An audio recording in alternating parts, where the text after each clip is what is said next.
Hello. ఏ సీజన్లో అయినా చాలా ఈజీగా దొరికే ఒక వెజిటబుల్ ములక్కాడ.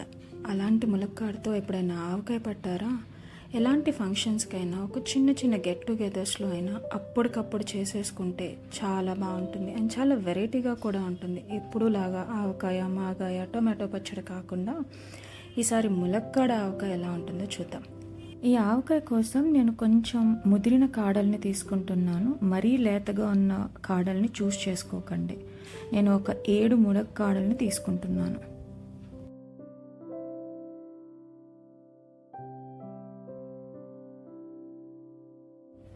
ఫస్ట్ ములక్కాడల్ని బాగా నీట్గా కడిగేసుకొని ఆరబెట్టుకోండి. తడి లేకుండా చూసుకోండి.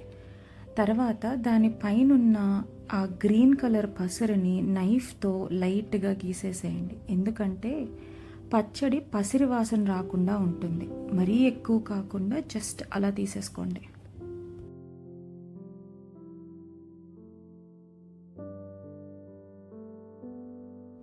అన్ని కాడల్ని బాగా నీట్గా చేసుకున్న తర్వాత కాడల్ని ఒక పొడిగుడ్డుతో తుడుచుకోండి.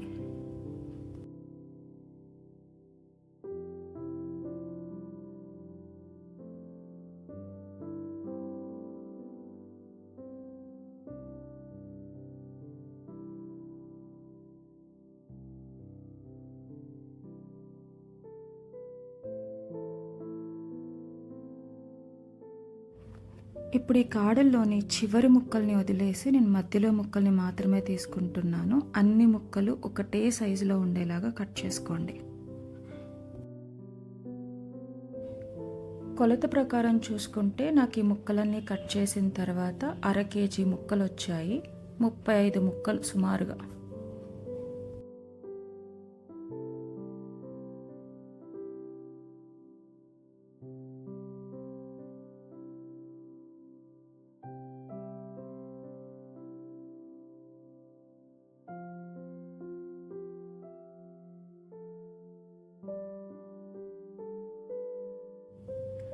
ఇలా అన్నీ ఒకటే సైజులో ఒకటే లావులో ఉండేలా చూసుకోండి. ఒకటి సన్నంగా ఒకటి లావుగా ఉండేలా కాకుండా ఒకటేలా ఉండేలా చూసుకోండి.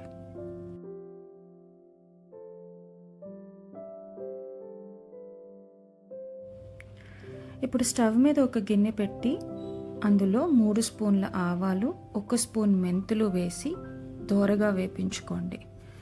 మెంతులు కొంచెం ఎరుపు రంగులోకి వచ్చే వరకు వేపించుకోండి.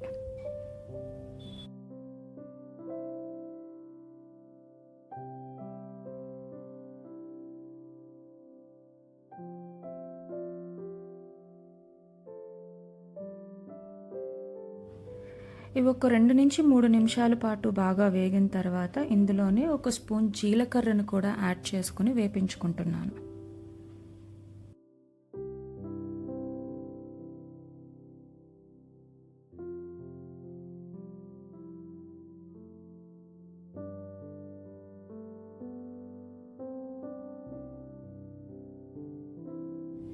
ఇవి ఇంకొక 2 నిమిషాలు బాగా వేగిన తర్వాత తీసి పక్కన పెట్టేసుకోండి. కాస్త చల్లారనివ్వండి.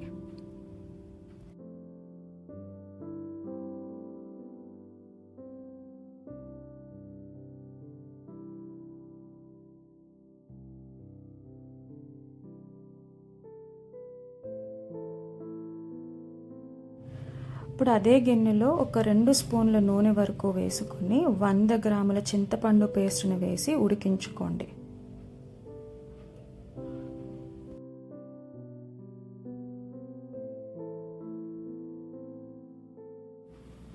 ఇది వేగడానికి ఒక 10 నుంచి 15 నిమిషాల వరకు టైం పడుతుంది. నూనె మొత్తం చింతపండులోంచి సెపరేట్ అయ్యేంత వరకు వేపించుకోండి. కాస్త వేగిన తర్వాత ఇందులోనే ఒక 1/2 స్పూను లేదా 1/2 స్పూను పసుపుని యాడ్ చేసుకుని వేపించుకుంటున్నాను.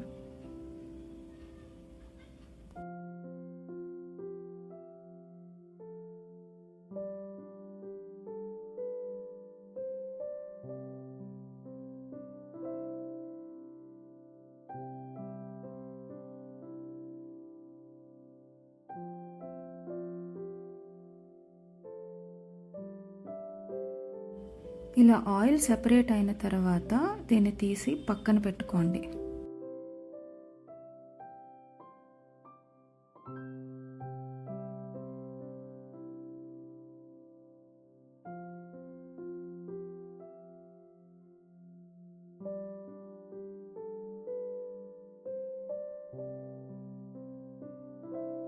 ఇప్పుడు స్టవ్ మీద ఒక మూకిని పెట్టుకొని ఇందులో ఒక 250 గ్రామ్స్ వరకు నేను నువ్వుల నూనెని వేసుకుంటున్నాను. మీరు కావాలి అంటే వేరుశనగ నూనెను కూడా వేసుకోవచ్చు, కానీ పచ్చడికి ఎప్పుడు నువ్వుల నూనె చాలా టేస్టీగా ఉంటుంది. నూనె బాగా వేడెక్కిన తర్వాత ఇందులో మనం కట్ చేసి పెట్టుకున్న ములక్కాడ ముక్కల్ని వేసి వేపించుకుంటున్నాము. నేను 2 బ్యాచ్లుగా వేసుకుంటున్నాను. మనం వాడింది నువ్వుల నూనె కాబట్టి నూనె పొంగుతుంది, సో చూసుకొని జాగ్రత్తగా వేపించుకోండి.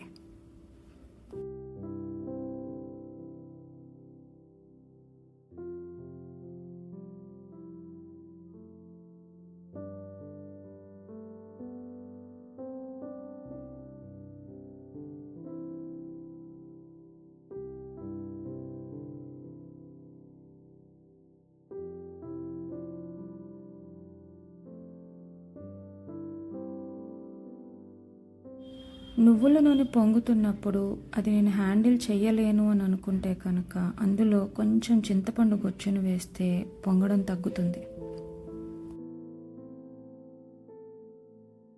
ఈ ముక్కలన్నీ వేగడానికి ఒక 5 నిమిషాలు పడుతుంది. వేగిన తర్వాత తీసి పక్కన పెట్టుకుంటున్నాను. అలాగే మిగిలిన ముక్కల్ని కూడా తీసి వేపించుకుంటున్నాను.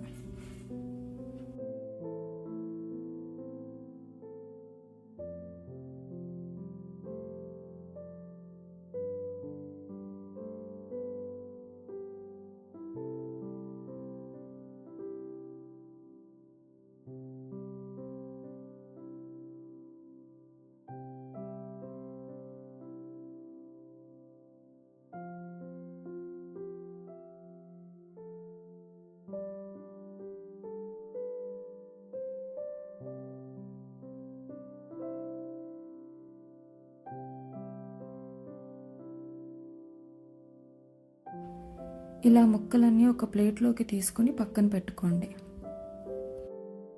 ముక్కల్ని వేపించుకున్న నూనెలోనే నేను తాలింపు వేసుకుంటున్నాను. 1 స్పూన్ ఆవాలు, 1 స్పూన్ జీలకర్ర, 1 స్పూన్ మినప్పప్పు, 8 ఎండుమిరపకాయలు, కొద్దిగా కరివేపాకును వేసి వేపించుకుంటున్నాను.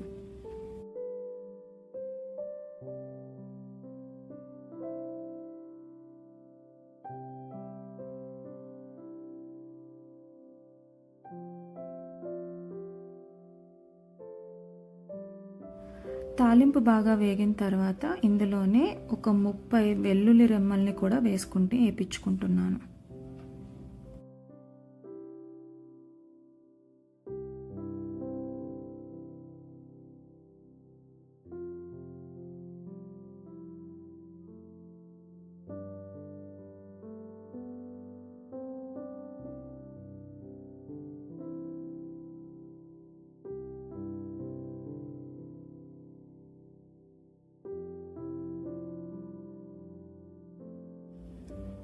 ఇప్పుడు ఒక మిక్సీ జార్లోకి మనం ముందుగా వేపించుకున్న ఆవాలు, జీలకర్ర, మెంతుల్ని మెత్తని పొడిలాగా చేసుకోవాలి.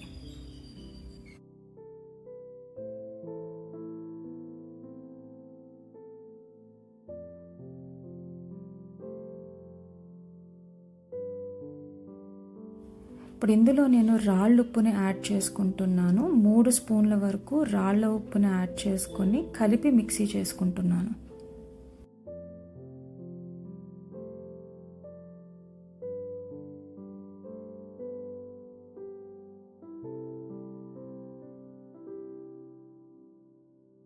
ఇందాక వేపించి పెట్టుకున్న చింతపండు పేస్ట్లో ఈ మిక్సీ చేసుకున్న పొడినంతా వేసేసుకొని దీనికి సరిపడా కారాన్ని కూడా యాడ్ చేసుకుంటాను. 3 స్పూన్ల రాళ్ళ ఉప్పుకి 6 స్పూన్ల కారాన్ని యాడ్ చేసుకుంటున్నాను. ఒకవేళ కారం ఎక్కువ తినేవాళ్ళు అయితే కనుక ఇంకొంచెం కారం యాడ్ చేసుకోవచ్చు.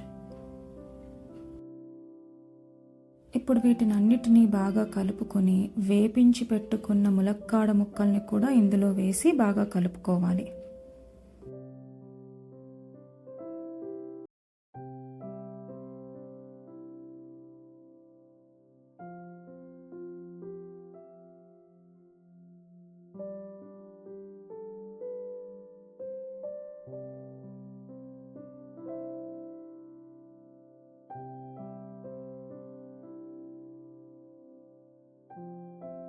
ఇప్పుడు ఇందులోనే తాలింపును కూడా వేసుకొని బాగా కలుపుకోవాలి.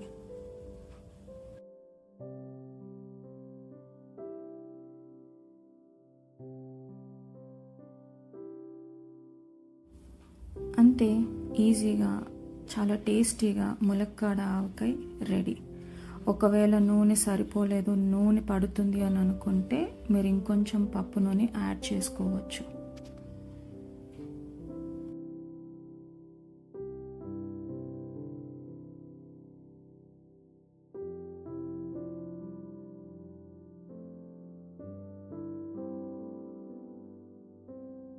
మీరు ఎంత నూనె వేసినా పట్టిన రోజు నూనె కనిపించదు.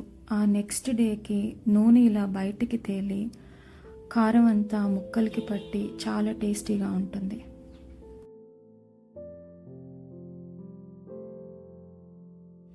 ఈ ములక్కాడ ఆవకాయ 1 సంవత్సరం పాటు నిలవ ఉంటుంది. ఇలా గ్లాస్ జార్లో స్టోర్ చేసుకొని ఫ్రిడ్జ్లో పెట్టుకోవచ్చు. వేడి వేడి అన్నంలో నెయ్యి కానీ వెన్నపూస కానీ వేసుకొని ఈ ఆవకాయ కొంచెం వేసుకొని తింటే టేస్ట్ నెక్స్ట్ లెవెల్ అంతే. ఇంకా తెలుసుగా ఏం చేయాలో అదేనండి. కొంచెం లైక్ చేసి చాలా షేర్ చేసి ఒక్కసారి సబ్స్క్రైబ్ చేసుకోండి.